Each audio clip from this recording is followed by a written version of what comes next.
Brian, in this video, can you talk about the effective communication? Thank you.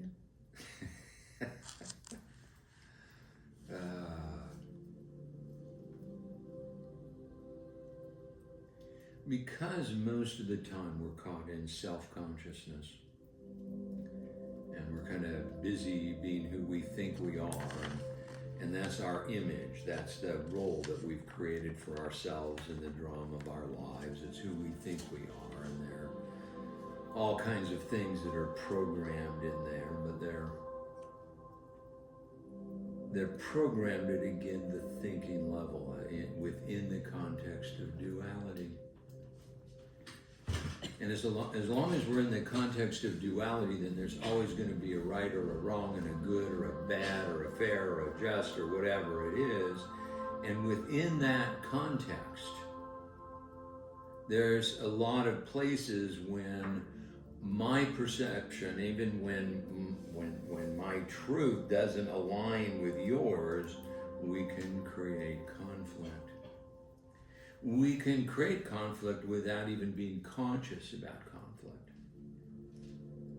We can have triggers that are events that have happened in our lives at various times when we were kids or older that create and by the way, these triggers are usually emotionally based.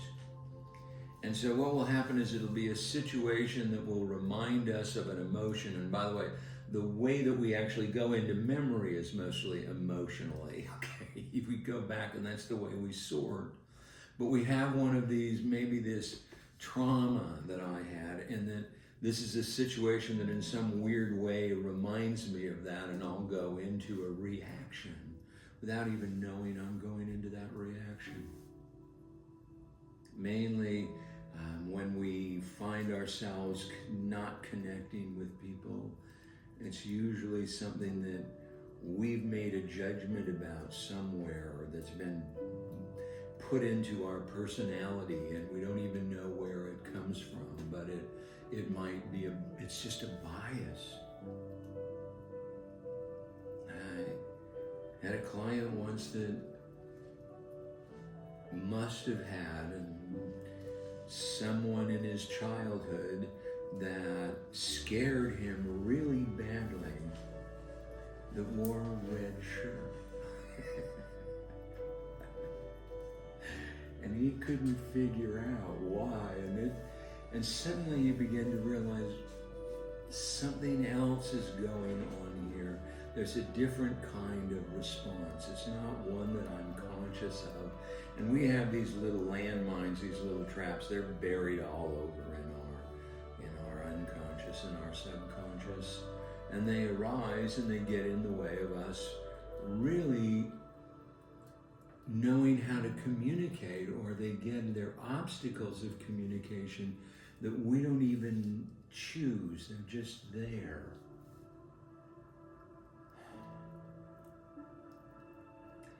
Communicating with people is not just hearing what they say, but it's connecting at a feeling level where we get that flow of energy between the two of us. That's when we create real significance. That's when we open up and maybe we're more vulnerable. I often use this as an example. You go to a meeting and you walk out of that meeting and you say, wow, that was a great meeting. And you know it was a great meeting for the other person. You know at a different level of knowing. But something happened in that meeting and there was some kind of a connection that was a vibrational connection that happened between the two of you, and you can't feel it alone. Both of you have to feel it. It's not something you create by yourself. That's vibrational.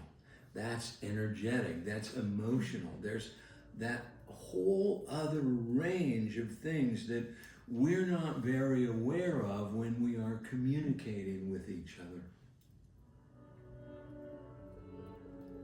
And because most of the communication, the real communication that's going to happen with the people that we dearly love, it's going to happen at the emotional level, at the vibrational level, at an energy level. And it's one that we're not well trained in. We're well trained in making judgments. And when we make judgments, and the people around us make judgments, or when we rationalize why somebody did something, all right? And of course, we have no idea. We just project, and what we project is just ourselves and the way we see the world and how we think that they should be, or a grudge that we've got from somebody else but connects with this one somehow. And then we actually say, well, this is why they did it. Or didn't do it, or should have, and we just get lost in all kinds of miscommunication. Yeah. Parents are always a good indication of how good you are at communication. They have their expectations, they have their desires, you have yours, and these are people that you have deep emotional connections to that can easily go awry, okay? Because we just don't know how to communicate at a level that doesn't allow all of our rights and wrongs and goods and bads and should-haves and ought-tos and all of that to get in the way of us connecting, even with the people that we are the very closest to. I mean, all your parents want is just a little bit of connection, a little bit of love, right? And we may have difficulty, all right, with that for our parents, or we may have the ability to really do it, or we may have the ability to say that we love them, but it's disconnected from what we really feel. If it's disconnected, at some level they know it's disconnected. And then what happens is our relationships start to become superficial because we're not honest. Even in the business environment, when there is an emotional issue between two people and they both rationalize and justify it in a different way, but they create this niggle and it's just there. And if you don't have a way of dealing with that niggle, if you don't have a way of putting it on the table and saying, this is the way that I feel, and this is the way that I feel, and let's kind of work this thing through so that we can connect. Because if we don't connect, there's a huge level, all right, of communication that gets disconnected. And we don't mean to do it, but because I've got a niggle with you, I'm going to have a tendency to see everything that you do with a negative frame of reference. And if I like you and I'm really positive, I'm going to have that positive view. But it's still miscommunication, because most of us, even if I have that positive point of view, can I extend that in a way that people can feel it? You can pay somebody a compliment, and the vibrational level of how that comes across to the other person is actually up to you.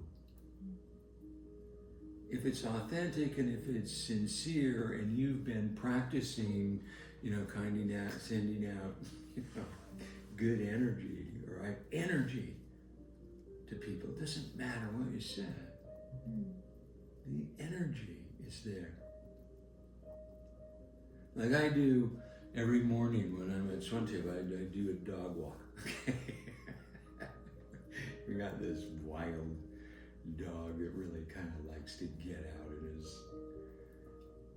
And so on that dog walk, I am walking in a neighborhood in Thailand that has some bigger houses and middle class people, but by and large it's lower middle class or poor.